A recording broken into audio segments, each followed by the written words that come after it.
Let's move to Pretoria now, because the suspended South Gauteng Director of Public Prosecutions, Andrew Chauke, is said to have his legal team cross-examine the National Prosecuting Authority's head, Shamila Batohi, at the Nkabinde inquiry.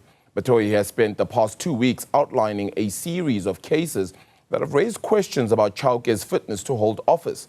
In her testimony on Thursday, she pointed to what she described as a significant difference in the way Chauke dealt with certain matters, suggesting a pattern that warranted closer scrutiny. Nqobile Madlala joins us now to unpack just some of that. What was the closer scrutiny that perhaps was needed here by Shamila Batohi? She felt as though Andrew Chauke perhaps wasn't fit to hold office and, of course, requiring this inquiry. Good morning. Good morning, Nqobile. So in the two cases that they've dealt with is the Johan Boysen case as well as the Ndluli matter. Now, the disparity in all of that is the fact that in the Johan Boysen matter, we saw him being persistent. Chauke is seen as a person that is persisting in ensuring that there is that racketeering charge. The racketeering certificate is going in between, is even going as far as providing a document that says that he is the supervisor, providing the documents that are going to the Deputy National Director of Public Prosecution, explaining why there has to be a racketeering charge with regards to the Johan Boysen matter, whereas in the Ndluli matter, compared to it, we're seeing him pulling back, saying that there isn't enough evidence. Now, what is crucial between the two cases is that we've heard from the NPA that they felt that there was no evidence with regards to the Johan Boysen's matter, whereas in the Ndluli matter, they felt that they had strong evidence, so they felt that he weakened the state's case. In other words, as he was pulling back, saying that there needs to be an inquest instead of the murder charge,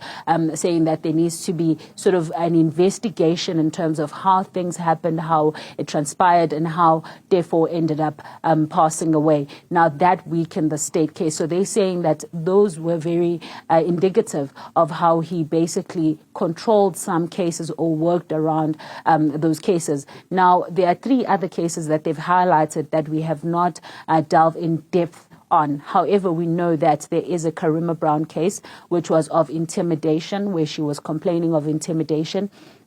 We know that there is a case, the Duduzane matter, and we know that there is a Hlongwane matter. Now, in some of these cases, there was a place where he said that it was one of the cases, which is the Hlonga matter, was not enrolled on time or hadn't been enrolled, which also warranted a concern from the Hawks head, which was General Libya, who also said that it had taken for so long for it to be enrolled, and that was the concern that Advocate Shamila Batohi was bringing forward. However, it's very important to note that today is the day that she also has to be questioned on her testimony. So this is the day where she gets to be cross-examined by the defense as well, in terms of the testimony that she has provided for over 2 weeks in this inquiry, because we know that already the cross-examination based on the opening remarks that were done by Advocate Nqobile Senior, that he did say that you cannot prosecute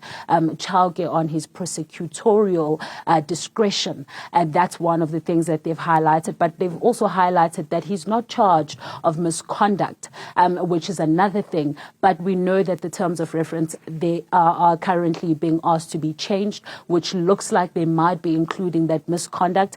But at the moment, we know that from defense, they've been clear that he has not been charged of misconduct. Further than that, they've spoken about the fact that Chauke's decisions were not basically or merely done at a lower level. They were done at a higher level, where you had the National Director of Public Prosecutions that had to give the final stamp, and therefore it did not make sense that he would be the one that would take the fall when there were people that were given the chance to do this work. They could have stopped all that he was doing, but they didn't. But right now we understand that Shamila also had said that she didn't want to be cross-examined. She wanted to be questioned, but that in itself was a huge question in the inquiry, and that's why they were asking her, why doesn't she want to be cross-examined? Let's listen in.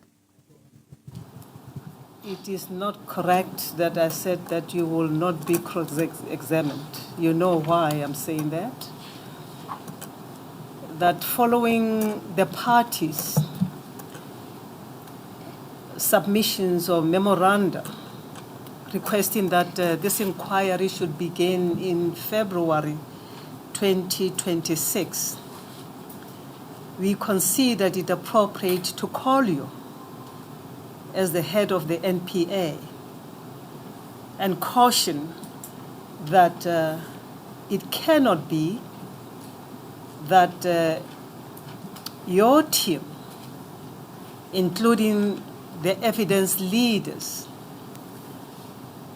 or the view that we should begin this inquiry even 4 months later than the date that has been allocated to this inquiry, correct? That's correct. That is correct. I, in fact, agreed with you.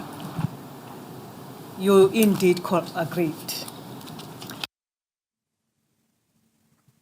So there you have it, the inquiry really questioning with regards to Advocate Shamila Batohi. Why is it that she was saying that they had agreed that she will not be cross-examined, especially because today is the day that she is going to be going through that.